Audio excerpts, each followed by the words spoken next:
Hi, everybody. So on this video, I want to talk about applying for an EIN, a federal EIN, which is your employer identification number.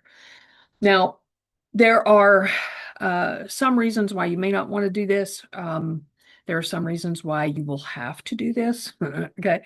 So for instance, here, there's a pop-out on this, and I'll post these links in the description. But this pop out right here tells you, do you even need an EIN? There are some reasons that you have to. Like if you start running a payroll, you will absolutely have to have an EIN number from the federal government. And so it'll go through several different scenarios and explain to you whether you should or should not apply for one. Also, do you need a new EIN? There are some reasons why that happens. For example, one of the reasons that I've seen more often is that someone sells their business, and so the new entity with new ownership, they want a new EIN. It just makes the transition a lot smoother to do it that way. So, you may have to do that. So, anywho, there are reasons you would, reasons you wouldn't. Sometimes you're required to, other times you may not be. But for example, when I started my LLC, I definitely got an EIN. I intended to hire people, so I wanted to have that. And one of the nice things about having an EIN is that there's a couple of things to think about. One is if you're a sole proprietor, you're always sharing your social security number all over the place, right? And with identity theft and all that kind of stuff today, um, it's something to think about, right? Of having an EIN just to protect your personal information. So, that's up to you. But that could be a compelling reason as to why you want to get one. So that you're no longer a sole proprietor. You're not trying to do any of that. And you don't have to pay a payroll, right? But to protect your personal information, it might be worth it to have it.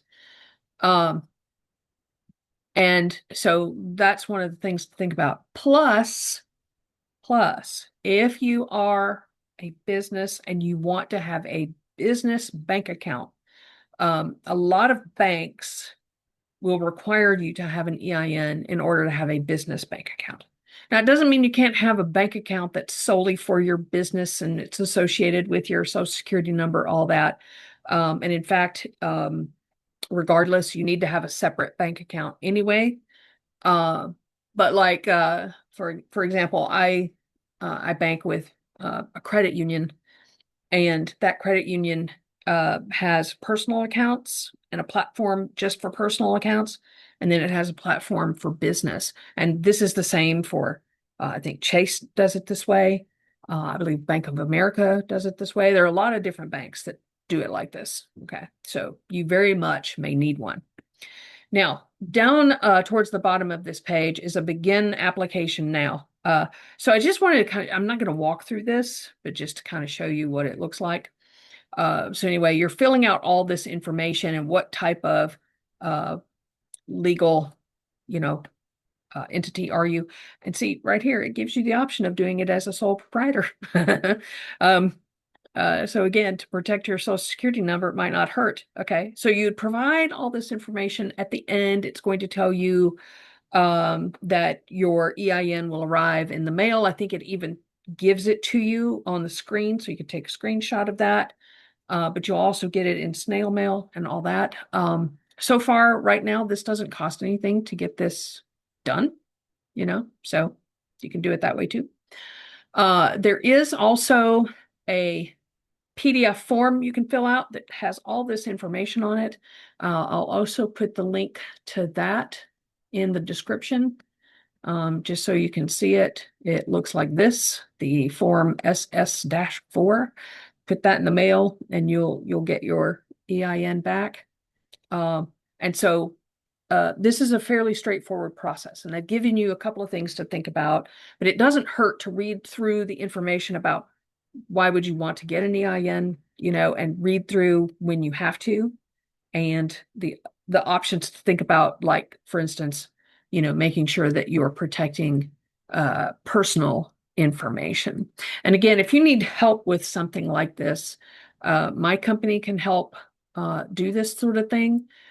You can find bookkeepers, CPAs, and various other advisors that can help with this kind of thing where you are.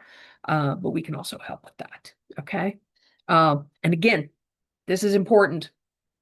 Make sure your business name is reserved through the Secretary of State. Okay. Because I've had a few businesses that I've worked with where they got their EIN first, and then they realized with the state of Washington that that business name was reserved and they wanted to change it, or that they wanted to change it anyway, right? And you have to go through a whole other process of getting a change with the federal government if you have to go back and redo it. Can be done, but it just, adds time to it. So you want to make sure that you get your business name reserved before you get that EIN number. Okay. All right. Thanks so much. And I'll talk to you soon.